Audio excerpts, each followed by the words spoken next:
Gracias, profe. Bien.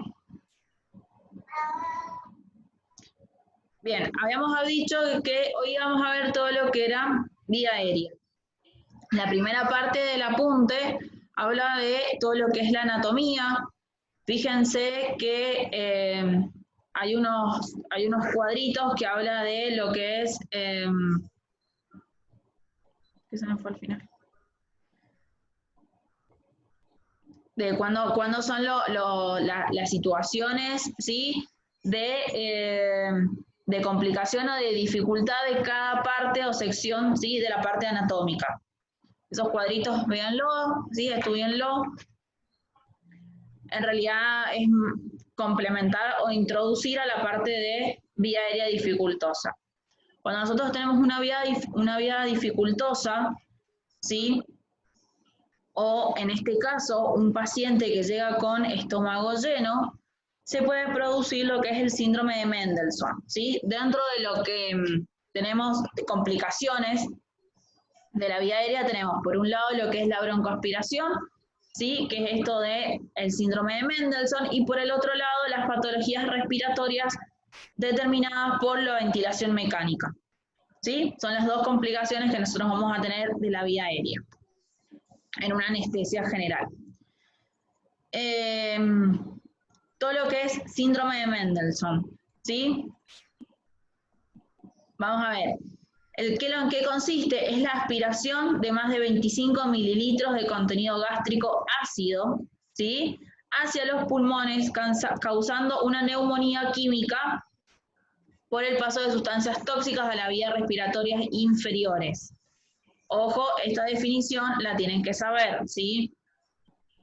Entonces, ¿cuál es el tema? No es solo que ingrese una cantidad, sino que tiene que ingresar una cantidad igual o mayor a 25 mililitros, ¿sí? A los pulmones de contenido ácido para generar una lesión que en este caso va a terminar dando una neumonía porque el pulmón no puede en realidad eliminar estas secreciones y más si vienen con sustancias sólidas, ¿sí? Entonces genera una infección. Los factores de riesgo, ¿sí? de que el paciente pueda aspirar, por eso es importante el tema del estómago lleno, de las horas de ayuno, ¿sí? que el paciente tenga sus horas de ayuno, ¿sí? Es que el paciente venga con estómago lleno, ¿sí? Eso les va a pasar más que todo en lo que son las cirugías de urgencia, o, por ejemplo, las embarazadas se las considera siempre estómago lleno. Enfermedades por reflujo gastroesofágicas, ¿sí? O las dispepsias no ulcerosas, las hernias de hiato, las sondas nasogástricas, que hayan tenido mucho tiempo la sonda nasogástrica previo, ¿sí? Porque eso lo que en realidad modifica son los esfínteres superiores, entonces eso al modificar el esfínter no cierra del todo, ¿sí? Y puede generar este reflujo. La obesidad mórbida, gastroparesia diabética, ¿sí? Que es que el estómago y el intestino se genera un enlentecimiento o deja de trabajar. Cirugías de urgencia, ¿sí? Por este mismo caso de que va a venir el paciente con estómago lleno. PIC elevada, ¿sí? Presión intracraneal, obstrucción gastrointestinal, antecedentes de cirugía gastrointestinales superiores o pacientes que han recibido opioides, ¿sí? Por eso también cuando el paciente viene en urgencia hay que ver o evaluar este tema de la medicación antes de proteger la vía aérea.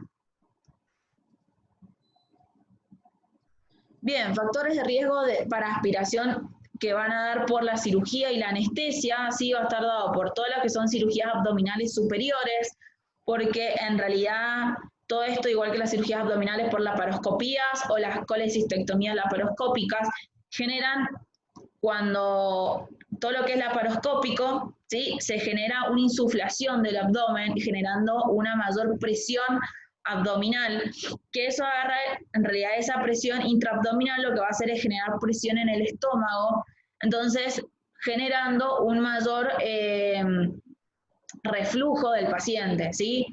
Entonces, y todo lo que son cirugías abdominales superiores también van a generar compresión porque todos los órganos, al estar manipulándose, en realidad también genera presión en lo que es la parte gastrointestinal y tiende al reflujo, ¿sí? O al que el paciente vomite. Entonces, este tipo de cirugías, a veces todo lo que son las cirugías por laparoscópica se les coloca una sonda orotraqueal para vaciar el estómago, ¿sí? Y evitar o tener esta complicación que es la broncoaspiración, ¿sí? O el síndrome de Mendelssohn. Bien, los factores de riesgo, sí, que el contenido gástrico, o que me va a aumentar el contenido gástrico, el retraso en el vaciamiento, ¿sí? La hipersecreción gástrica, la sobrealimentación, el incumplimiento del ayuno, las hemorragias digestivas altas, ¿sí? Hemorragias en ORL, o sea, bueno, en ORL, ¿por qué? Porque cuando el paciente sangra mucho, tiende a tragar, a tragar, a tragar. Esa sangre en el estómago produce una irritación que estimula las náuseas y los vómitos, ¿sí? Entonces, eso, si el paciente, todas las que son cirugías de ORL, en realidad el paciente después se lo deja en observaciones entre 6 a 8 horas, siempre que sean cirugías ambulatorias, por este tipo del sangrado y más que todo por esto de las náuseas y los vómitos, ¿sí? Porque empiezan a tragar un poquito de sangre, pero ese poquito de sangre, que a veces puede ser mucha, genera esta irritación en los tejidos del estómago y activa los receptores nauseosos, por lo cual estimula las náuseas y por consiguiente el vómito.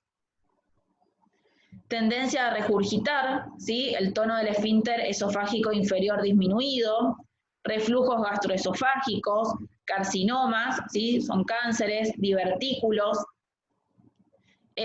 acalasia, edades extremas, neuropatías autonómicas diabéticas y todo lo que es la incompetencia laringea. Cuando nosotros, anestesia general, ¿sí? Nosotros abolimos los reflejos deglutorios y nauseosos, ¿sí? ¿Se acuerdan? No sé si lo hablé con ustedes, los 3 reflejos protectores de la vía aérea, ¿sí? Cuando nosotros hacemos una anestesia general, estos reflejos se anulan y cuando nosotros vamos a despertar al paciente antes de extubarlo, necesitamos que estos 3 reflejos vuelvan a estar, ¿sí? Uno es el deglutorio, el otro es el tusígeno y el nauseoso, ¿sí? Por lo menos cuando nosotros, antes de poder extubar al paciente, tenemos que evaluar que el paciente tenga por lo menos el deglutorio, es decir, que tenga la capacidad de tragar solo. ¿Para qué? Por si en su caso de que tenga que vomitar, pueda llegar a tener el reflejo de tragar o el reflejo de vomitar y no vaya directamente hacia los pulmones. Trauma craneoencefálico, ¿sí? Porque eso puede llevar a una disminución de la conciencia del paciente también. Entonces el paciente no tiene estos estímulos. ACV, enfermedades neuromusculares, distrofias musculares, ¿sí? Que vayan a producir alguna dificultad en el tragar. Bien, dentro de lo que es la fisiopatología de la enfermedad, está relacionada con las partículas aspiradas, ¿sí? Bien, el material sólido puede producir una obstrucción que conduzca a la insuficiencia respiratoria, a la hipoxia, ¿sí? Y a la muerte inmediata. Las complicaciones relacionadas con las bacterias, ¿sí? El contenido gástrico no es un material estéril, por lo que su paso a los pulmones puede favorecer infecciones por anaerobios o flora mixta, ¿sí? Entonces, el contenido del paciente puede ser solo líquido o puede tener partículas sólidas. Estas partículas sólidas lo que van a hacer es obstruir, ¿sí? la unidad funcional que es el alveolo. Entonces, al obstruir el alveolo no se produce este intercambio gaseoso, esa porción del pulmón deja de ser funcional, entonces no hay disminuye la oxigenación, entonces el paciente empieza a generar un aumento de la concentración de dióxido de carbono, por eso se da la hipoxemia, ¿sí? Y en realidad lo que va a hacer, dependiendo de la cantidad de material sólido y de la obstrucción, va a ser la dificultad de la respiración o del intercambio gaseoso, ¿sí? En cambio, si es solo material líquido, este material líquido, como está, acuérdense que todo lo que es el tracto digestivo se considera externo, ¿sí? Entonces tiene muchísimas bacterias, de por sí la mayoría son de la flora normal, ¿sí? Del tracto digestivo, que nos ayudan a todo lo que es la absorción de los nutrientes, ¿sí? Entonces, y a la descomposición, digamos, del alimento. Entonces, todas estas bacterias que en realidad tienen que estar en la flora, ¿sí? Del intestino o del estómago, cuando van al pulmón, no es su zona de trabajo, digamos, entonces eso sí pasa a ser algo que es malo para el cuerpo, ¿sí? Entonces ahí generan una infección y entonces ahí podemos dar todo esto que son las neumonías, ¿sí? En este caso al paciente se puede complicar y hay que intubarlo en caso de que la insuficiencia sea muy grande. ¿Vamos bien ahí, chicos? Sí, profe. Bien. Sí, profe. ¿Alguna duda?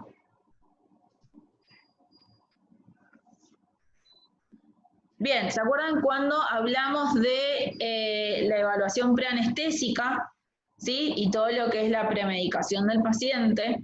Es importante por esto, ¿sí? Cuando se hace la evaluación preanestésica, explicarle al paciente de que tiene que hacer el ayuno, y no solo porque a nosotros se nos ocurre de que no tiene que comer, sino que puede tener esta complicación que es muy grande de la broncoaspiración, ¿sí? Por eso también se debe colocar, o lo ideal es colocar los antieméticos o los protectores gástricos antes de la inducción, ¿sí? Por eso es la premedicación, que ya vamos a ver que en realidad lo que van a hacer es, por ejemplo, la metoclopramida estimula el vaciamiento gástrico, y la ranitidina lo que va a actuar es en la disminución del pH, ¿sí? Entonces, en caso de que el paciente broncoaspire, la cantidad sea mínima y de por sí el pH sea lo más alcalino posible, o lo más normal, digamos, y no tan ácido para que queme a su vez las estructuras del alveolo, que son muy, muy frágiles, las paredes. Bueno, cuando tenemos un líquido no ácido, ¿sí? Tenemos pocas manifestaciones, pero genera un proceso inflamatorio. No es tan grave cuando tenemos el contenido del estómago con su pH normal. Si el volumen es escaso, la recuperación del paciente es muy pronta, no hay grandes complicaciones, ¿sí? Más que todo se va a manifestar con una hipoxia, ¿sí? Un aumento del dióxido de carbono y un proceso inflamatorio con acumulación de líquido que se llama edema, ¿sí? Pero en realidad no va a ser grave y con una buena oxigenación y antibióticos se puede solucionar y no necesitamos llegar a la intubación. Cuando el contenido sí es ácido, ¿sí? O en un pH menor a 2,5, ¿sí? Vamos a tener todo lo que son las neumonías químicas. Vamos a tener mínimos cambios del dióxido de carbono y del pH, manifestaciones como la hipoxia, el edema, el síndrome de dificultad respiratoria aguda, hipertensión pulmonar, ¿sí? Entonces, esto ya sí nos va a llevar a que el paciente lo tengamos que colocar sí o sí en una ventilación mecánica. ¿Para qué? Para que con la presión positiva, ¿sí? ¿Se acuerdan cuando hablamos de modos ventilatorios? Si yo le coloco la PIP, ¿sí? O un modo por presión. Esta presión en la vía aérea me va a desplazar este líquido que está en los pulmones hacia el sistema vascular y me va a disminuir los edemas. Me va a generar este aumento de los alvéolos o esta permeabilidad del alvéolo que permita que este líquido pase y se mejore la ventilación. ¿Sí? Por eso es importante, vean cómo se va relacionando o cómo lo vamos uniendo todo lo que es visita preanestésica, la premedicación, modos ventilatorios, ¿sí? Bien, cuando el material es sólido, es decir, particulado, ¿sí? La obstrucción física de la vía aérea, ¿sí? Se va a generar, porque obviamente voy a obstruir, por más que se aumente la permeabilidad, la parte sólida no va a poder pasar, ¿sí? Genera una reacción inflamatoria, produce atelectasia, granuloma y fibrosis, ¿sí? De todo lo que son los alvéolos o de las paredes alveolares. Vamos a tener todo lo que es hipoxemia, edemas, el síndrome de insuficiencia, hipertensión pulmonar, hipercapnia, ¿sí? El paciente va a disminuir su respiración y vamos allá a tener, porque la hipoxemia es tan grande, la concentración de dióxido es muy grande, vamos a generar un proceso metabólico que se llama acidosis, ¿sí? En donde generamos un pH de la sangre menor al normal, y esto va a terminar, si no se revierte rápidamente, en la necrosis de los tejidos del pulmón, ¿sí? Que esto en realidad no tiene vuelta atrás, ¿sí? Una vez que ya están necrosados, esa parte muere del pulmón. Entonces, sí o sí hay que, en este caso, generar una biopsia, ¿sí? No, una intubación, y hacer un lavado del pulmón para poder sacar todas estas partículas sólidas que tiene el pulmón adentro. ¿Sí? Bien. Nosotros generamos aproximadamente 0,6 mililitros kilo hora de secreciones gástricas, ¿sí? De la saliva deglutida, ¿sí? Es 1 mililitro kilo hora. Por eso también cuando nosotros hablamos del tema del ayuno, también se prohíbe el tema de los chicles y los caramelos. ¿Por qué? Porque genera mucha salivación y esta salivación va a ir al estómago y también se va a generar líquido y esto va a generar aumento del contenido gástrico, ¿sí? También hay que considerar todo lo que son los sólidos y los líquidos ingeridos, sumarle a esto más el ritmo del vaciamiento gástrico, que si es lento, ¿sí? Tengo por mucho tiempo todo este contenido que me va a generar esta presión en el estómago, dependiendo también de la posición que yo vaya a tener. Entonces, a veces también cuando vamos a intubar, lo ponemos en una posición, ¿sí? Para disminuir esta presión abdominal. ¿Qué posición cree que vamos a utilizar? ¿Cuál creen que sería la más óptima?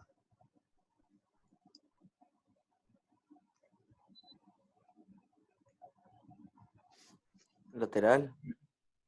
No, chicos, como lateral si lo tenemos que intubar al paciente. Espina dorsal. El paciente siempre se intuba en el cúbito dorsal. ¿Sí? Bien, pero ¿qué variante vamos a utilizar? ¿Qué creen? ¿Qué me va a ayudar a disminuir el riesgo, a disminuir la presión intraabdominal? Sí sabe de playa, ¿esa puede ser? No. La de Trendelenburg. ¿Cuál? ¿Cuál es Trendelenburg? Vamos bien. Trendelenburg pedálica. ¿Ah? Trendelenburg es la que tiene la inclinación de 35 Trendelenburg, grados. Cefálica. No, pedálica. Bien. ¿Me sirve Trendelenburg? Sí, porque tiene una inclinación. Pero en la pedálica sería para... Cefálica, 35 a 45 grados. El cuerpo va hacia abajo. Ah, sí, perdón. Entonces... Invertida. Bien, Trendelenburg invertido. ¿sí? Entonces, el paciente va a estar no sentado, porque chicos, acuérdense que tenemos que tener acceso a la vía aérea para poder intubarlo. Si está sentado no vamos a poderlo. Pero hacemos una leve inclinación, tipo tren de Lemur invertido. Entonces, el paciente de por sí tiende a disminuir sus órganos hacia la región inferior. Entonces, de por sí evitamos el tema de la compresión del estómago y el aumento de la presión. Y obviamente también mejoramos el tema del reflujo, ¿sí? Entonces, estos pacientes también lo ideal es colocarlos en una pequeña inclinación, ¿sí? En tren de Lemur invertido, y esto mejora la intubación o el riesgo de broncoaspiración, ¿sí? Bien, vean esto, chicos, la idea es esto, que ustedes empiecen a relacionar los temas y cómo con las diferentes situaciones, ¿sí? Cómo lo vamos a ir manejando, tanto desde la posición de la ventilación del paciente, ¿sí? Bien. Entonces, el riesgo de neumonía por aspiración se incrementa con volúmenes gástricos mayores a 0,4 mililitros kilo hora y un pH por debajo de 2,5, ¿sí? Entonces, hay que tener esto de siempre mantener las horas de ayuno, ¿sí? En ayunas, el estómago segrega constantemente de 5 a 15 mililitros kilo hora de jugos gástricos, equivalentes a 40 a 120 mililitros en 8 horas, con un pH de 1,5 a 2,2. Por eso es importante esto, como les digo, el ayuno de como mínimo 8 horas. Estas cifras superan ampliamente los márgenes mencionados como seguro para evitar la aspiración pulmonar. Bien, ¿cuáles son las barreras que nosotros tenemos que nos van a proteger, ¿sí? O tenemos que valorar para evitar el reflujo, ¿sí? Son los esfínteres. En este caso tenemos el esfínter esofágico inferior, ¿sí? Es parte de la barrera antirreflujo, es competente si la presión es menor de 20 centímetros de agua. La tos la hace aumentar, ¿sí? Todos los pacientes tabaquistas irritantes, tos, presión positiva y las hernias diafragmáticas disminuyen la competencia del esfínter, ¿sí? Entonces todo lo que incrementa el tono del esfínter esofágico inferior es, por ejemplo, la metoclopramida, ¿sí? Estamos hablando de drogas que nosotros vamos a utilizar, ¿sí? Como dije, la metoclopramida aumenta el vaciado, ¿sí? Entonces lo que va a hacer es aumentar el tono, es decir, la contracción del esfínter, ¿sí? La domperidona, la neostigmina, la succinilcolina, los antiácidos, el metoprolol, los estimulantes adrenérgicos, ¿sí? Todos los que van a disminuir el tono del esfínter esofágico inferior, la atropina, la dopamina, el tiopental sódico, ¿sí? Tiopental, ¿sí? Nosotros lo utilizamos como inductor, a veces igual que el propofol, ¿sí? Los antidepresivos, los estimulantes beta-adrenérgicos, los opioides, el propofol, ¿sí? Entonces, todo esto que me va a disminuir el tono quiere decir que va a estar relajado y esto por lo consiguiente, al estar relajado, permite con mayor facilidad el tema del paso del contenido. Y todo lo que es que no cambian o no modifican la contracción, digamos, de los esfínteres, ¿sí? Nosotros lo que más utilizamos, la ranitidina y el atracurio, ¿sí? La ranitidina más que todo va a ir a actuar sobre las secreciones, ¿sí? Sobre el pH de las secreciones, ¿sí? No tanto sobre los esfínteres. Y dentro de lo que es el esfínter esofágico superior, ¿sí? El músculo cricofaringio actúa funcionalmente como esfínter, protegiendo de la aspiración a la hipofaringe. hay evidencias que indican que su función está alterada durante la anestesia y el sueño normal. Y el TOF, ¿sí? Cuando nosotros hacemos las estimulaciones, estimulaciones nerviosas, con un ratio mayor o de 0,7, ¿sí? Esta estimulación puede presentar riesgo de aspiración porque va a modificar la parte nerviosa del esfínter, disminuyendo el tono, ¿sí? Y la dificultad en la deglución. Entonces, a veces cuando se hacen los bloqueos, hay que tener en cuenta esto de que esta electricidad o esta estimulación que nosotros vamos a hacer puede modificar lo que es el tono de los esfínteres. Sí, a nosotros más que todo nos interesa el esfínter esofágico superior, que es el que va a ir directamente o va a permitir el reflujo hacia la vía aérea. Bien, en caso de que el paciente se broncoaspire o nosotros podamos ver que hay contenido en la boca para ver si ha ido a la vía aérea, lo primero es que vamos a observar, ¿sí? Que este contenido está en la boca, es decir, que el paciente ha vomitado, entonces podemos sospechar que haya ido a la vía aérea. El paciente va a empezar a desaturar, ¿sí? Va a tener una hipoxia, a pesar de que está intubado y está ventilado, entonces en este caso el paciente tendría que ventilar bien y no está ventilando bien. Presión inspiratoria aumentada durante la ventilación mecánica, ¿sí? Va a aumentar la presión de la vía aérea sin motivo alguno. Si el paciente está despierto, ¿sí? Va a empezar a generar disnea, ¿sí? Dificultad para respirar, o apnea directamente, el paciente no va a respirar, o va a empezar a hiperventilar porque le cuesta, ¿sí? Va a generar esta disnea o esta dificultad respiratoria, entonces para poder oxigenar el cuerpo aumenta la frecuencia respiratoria, entonces empieza a hiperventilar. Lo otro que podemos observar, ¿sí? Por esta irritación o por tanto por el pH ácido o por el contenido, ¿sí? Que el paciente genera un broncoespasmo o un laringoespasmo, ¿sí? Anormalidades a la ocultación, ¿sí? Voy a empezar a escuchar ruidos que, como sibilancias, que no son las que corresponden, ¿sí? A los ruidos normales del pulmón. Y obviamente en este caso se pide sí o sí que se haga una radiografía del tórax, y en esta radiografía del tórax voy a observar este contenido dentro del pulmón.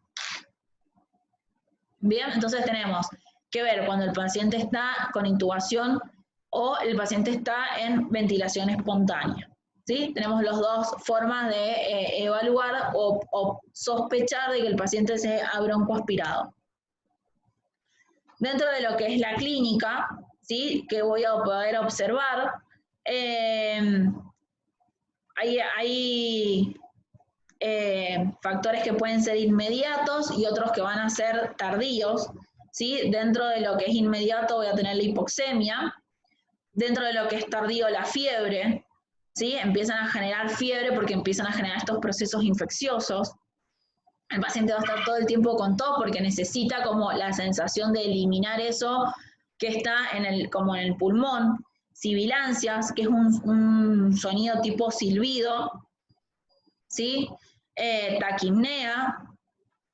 Y la radiografía puede tardar hasta 6 horas en positivizarse, es decir, que al principio, si el contenido no es mucho, va a tardar en como visualizarse realmente todas las estructuras que van a estar ocluidas. Una vez que en el tiempo ese líquido se ha como asentado, ahí recién vamos a empezar a ver en la radiografía el contenido y qué partes del pulmón están afectadas. ¿Sí? Eso va a depender mucho de la cantidad de líquido que haya ingresado a la vía aérea. Bien, ¿qué consecuencias vamos a tener si el paciente se broncoaspira? ¿Sí? Obstrucción de la vía aérea, abscesos pulmonares por aspiración, neumonías por aspiración, neumonitis por aspiración, ¿sí? O un síndrome de dificultad respiratoria, que es una insuficiencia respiratoria grave debido a que genera edemas causados por el aumento de la permeabilidad de la barrera alveolar capilar y secundario a un daño pulmonar agudo. ¿Sí? Entonces fíjense que son muchas las consecuencias y graves a la hora de no estar atentos a si el paciente tiene el ayuno correspondiente, cómo está posicionado, no tener la precaución de tener la aspiración, ¿sí? En el momento adecuado, ¿sí? Por eso, antes de hacer una anestesia general, antes de dormir al paciente, ustedes siempre tienen que tener la aspiración a mano, corroborar que tenga una buena presión de aspiración, ¿sí? Vamos a tener una aspiración gruesa por si viene todo este contenido sólido, es decir, yo sé que el paciente viene de la guardia, viene probablemente con estómago lleno, que ha comido, entonces obviamente van a venir partículas grandes, entonces yo tengo que tener una aspiración con una goma grande para poder aspirar todo eso rápidamente y una aspiración más fina por si yo necesito ingresar un poco más profundo. ¿Sí? Porque obviamente si la goma es muy grande, no va a ingresar o va a generar más náusea en caso de que el paciente esté despierto. ¿Sí? Entonces, es importante eso, chicos, la aspiración. Tener la medicación si es necesaria, ¿sí? Por ejemplo, nosotros si tenemos ya vamos a ver que es importante que ustedes que sepan también qué función cumple cada medicamento, porque por ejemplo si tengo un paciente obstruido o con una hernia atascada o una ventilación atascada, es decir, que parte del intestino está colapsado, yo por ejemplo no puedo o está contraindicada la metoclopramida, ¿sí? Porque la metoclopramida estimula el vaciamiento y el peristaltismo. Entonces, si el paciente está ocluido, en realidad lo que voy a hacer es generar o aumentar la presión intraabdominal. Entonces, es eso, ¿ven? Como cierta medicación está contraindicada o no se debe hacer en ciertos momentos, ¿sí? ¿Qué consideraciones tenemos que tener a la hora de dormir al paciente? Es decir, colocarlo en una posición acorde que nos disminuya los riesgos de broncoaspiración, tener la aspiración con una buena presión de aspiración, tener la medicación correspondiente, ¿sí? Y un buen interrogatorio del paciente, porque a veces mienten. Entonces decirle varias veces, preguntarle, y decirle que va a tener complicaciones si nos está mintiendo.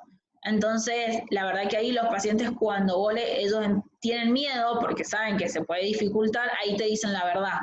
Ha pasado muchas veces que dicen que no han comido, y cuando vos le decís, mira, necesito que me diga la verdad porque realmente puede ser grave, ahí te dicen, no, bueno, sí, me tomé un cafecito, no, sí, me comí la tortita, Entonces, es eso, el interrogatorio, dentro de, si obviamente el paciente está consciente, si el paciente no está consciente, directamente considerarlo como paciente estómago lleno, ¿sí? ¿Vamos bien? Profe, Sí, Sí, profe. bien. ¿Sabían algo de esto de la broncoaspiración, no? ¿Lo habían escuchado? Había más o menos el término, o sea, que era como que lo del sistema digestivo pasaba al sistema respiratorio, pero hasta por ahí nomás. Bien.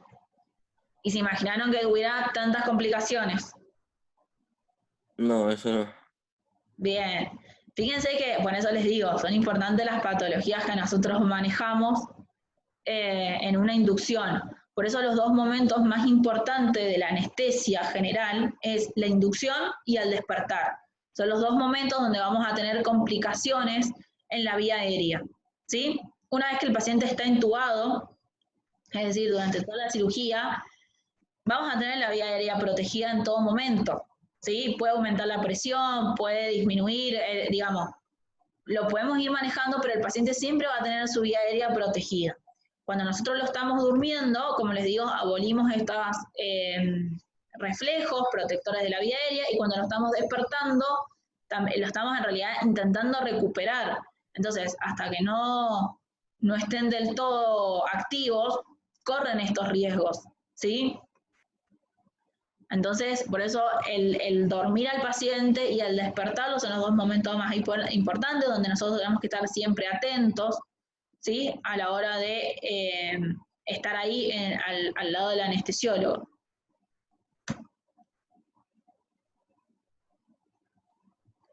Bien, ¿cómo lo vamos a tratar? ¿Sí? Primero vamos a generar una aspiración inmediata, todo lo que es el contenido que nosotros podemos llegar a visualizar, ¿sí? Que puede estar en la boca o en la parte superior, ¿sí? De la garganta. Entonces, como les digo, apenas el paciente genera este vómito o este reflujo, automáticamente tener la aspiración y evitar que la mayor parte del contenido